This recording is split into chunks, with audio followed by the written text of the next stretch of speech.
Olá pessoal, eu sou o Gabriel Munhoz, sou gerente de projetos e um futuro CEO. E hoje eu queria contar um pouco da minha experiência fazendo mapeamento de processos. Então, contar um pouquinho o que funciona, o que não funciona e partindo do básico ali, né, explicando um pouquinho o que é um processo, o as is, to be e o que pode ajudar aí você, né, que está realizando o mapeamento de processos em alguma empresa. Então, bom, primeiro, em um vídeo anterior, eu acho que eu já expliquei a diferença de projeto e processo. Mas dando uma recapitulada, o projeto é algo que tem início, meio e fim. Então, é algo específico que você vai fazer em um período específico, com recursos ali que você vai utilizar para alcançar o seu objetivo, seja um produto, um serviço, alguma coisa única. Agora, um processo é algo repetitivo. Então, vamos imaginar que você lava a louça. Todo dia você faz isso. É um processo repetitivo. Tem, claro, um início, meio e fim, mas ele acontece num ciclo, tipo, todo dia, ou todo mês, todo semestre. Imaginemos assim, em empresas nós temos normalmente sempre pelo menos um processo, que é o processo de contratação. E o próprio nome já fala, é um processo, porque ele se repete. Né? Às vezes a empresa não está crescendo muito, mas todo o processo de contratação tem as mesmas etapas. E você tem o início e o fim bem específicos. E eles não são únicos. A cada processo, o fim e o início eles vão ser iguais, que é você partir ali de uma vaga e conseguir a pessoa contratada aquilo para auxiliar na sua empresa. E bom, quando nós temos ali que fazer um mapeamento de um processo, nada mais é do que entender quais são essas etapas. Então, quando você imagina o processo de contratação, normalmente a gente envolve várias pessoas em uma empresa para realizarem várias atividades, pois a gente tem que sair de uma vaga que vai ser postada em algum canal e a gente tem que chegar no candidato perfeito. Isso daqui utilizando esse exemplo, né, de processo. Mas poderia ser outro. Digamos, você faz almoço. Todo dia você faz um processo ali que prepara a comida e tudo mais. Os ingredientes podem mudar, mas em tese, né, você tem todo o preparo e aí você finaliza com o seu prato. Imagina que as empresas vão ter coisas parecidas ali.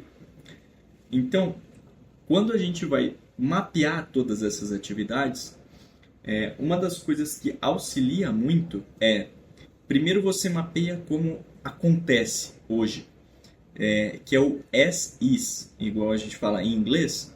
As é como, is é o verbo to be, né, que na verdade é o é. Então, como é. Então você vai reunir as pessoas que participam daquele processo, e às vezes é um pouco difícil, você acaba descobrindo uma ou outra pessoa ou departamento no meio do seu mapeamento. E aí você começa do zero. Então, digamos, eu quero mapear o processo de fabricação de uma cadeira. Ok, a gente está lá na fábrica. Por onde que a gente começa? Bom, primeiro a madeira chega. E aí depois você vai passando etapa por etapa. Então começa bem do início e vai falando exatamente com as pessoas que realizam aquelas atividades. Porque essa é outra dica. Quando você junta gestores para fazer um mapeamento de processo, eles podem saber como deveria ser feito, ou na verdade, né, um macro. Mas quem vai saber exatamente como funciona é quem executa. Porque às vezes o gestor pensa, ah não, a pessoa faz isso daqui, carimba 3 negócios e me entrega. E na verdade não. A pessoa, quando ela tem que fazer esse processo, na verdade ela tem que carimbar 6 vezes, porque a guia é duplicada, ela tem que dar baixa numa planilha e só depois disso ela vai entregar para o gestor. Então, essa dica é muito preciosa. Esteja perto das pessoas que executam essas atividades, quando você vai fazer esse mapeamento de como é feito. E depois que você entendeu todas essas etapas, dá uma revisada, junta todo mundo e realmente vai repassando. Nessa etapa, você realiza isso, você tem tanto tempo, e uma das coisas que ajuda para você chegar nesse detalhamento é você ir fazendo várias perguntas com relação a quase o 5W2H, né, que ajuda na definição de escopo. Eu utilizo muito isso no meu dia a dia, que é você pensar quem faz isso, o que exatamente é isso que você faz, por que você faz isso, como você faz, você precisa de mais alguma coisa, onde você faz, quando. Então você vai utilizando essas perguntinhas-chave para você entender realmente no detalhe aquela atividade que é feita. E um ponto bem interessante, uma das coisas que as pessoas, elas, quando estão na rotina, elas não lembram exatamente o que elas fazem. Então, outro ponto muito legal e que auxilia muito nesse mapeamento é falar para a pessoa executar aquilo na sua frente. Então, às vezes, quando, por exemplo, naquele exemplo que eu dei do carimbo, a pessoa, ela carimba 6 vezes, né, porque são 2 guias e dá baixa numa planilha.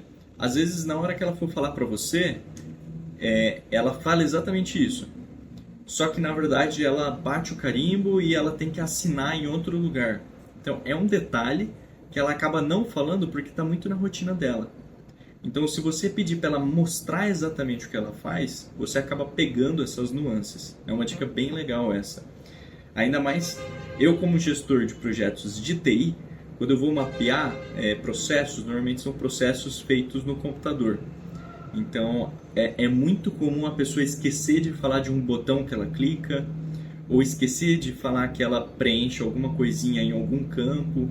Então, é legal pedir para ela compartilhar a tela, nesse caso, né, de um software, e mostrar exatamente o que ela faz. E, bom, depois disso a gente entendeu tudo que a pessoa faz e como que é o processo, né? Cada pessoa faz aquela atividade. Agora a gente tem o nosso as is. Como é? A gente precisa chegar no nosso to be. O to be, na verdade, nada mais é do que como vai ser, né? Digamos assim, né? O to be é o vai ser. A gente pega todas essas informações e a gente vai revisando. A gente vai vendo tarefas que são feitas às vezes duplicadas, às vezes a gente vai ver tarefas que não agregam em nada. Provavelmente vai existir alguma tarefa que, invertendo a ordem das atividades, vai facilitar muito as coisas, porque é muito comum a gente ver um processo onde primeiro cai para uma pessoa, essa pessoa aciona outro time e depois tem que devolver. Então, por que já não aciona direto a pessoa que vai resolver?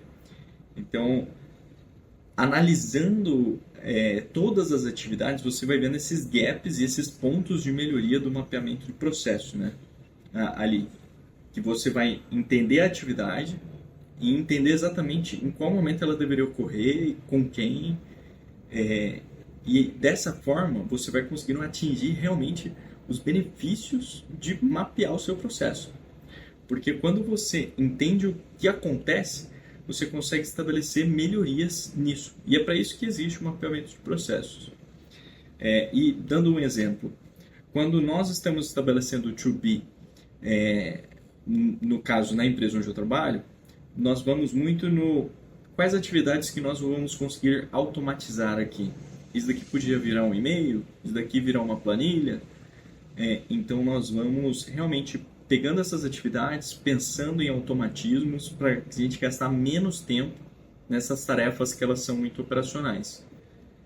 Bom, depois que você consegue estabelecer, né, um to be, é importante comentar também que esse to be ele tem que ser feito em conjunto com todo mundo, porque às vezes aquela pessoa que antes não recebia a atividade automaticamente vai começar a receber, ela precisa estar de acordo que aquilo vai acontecer.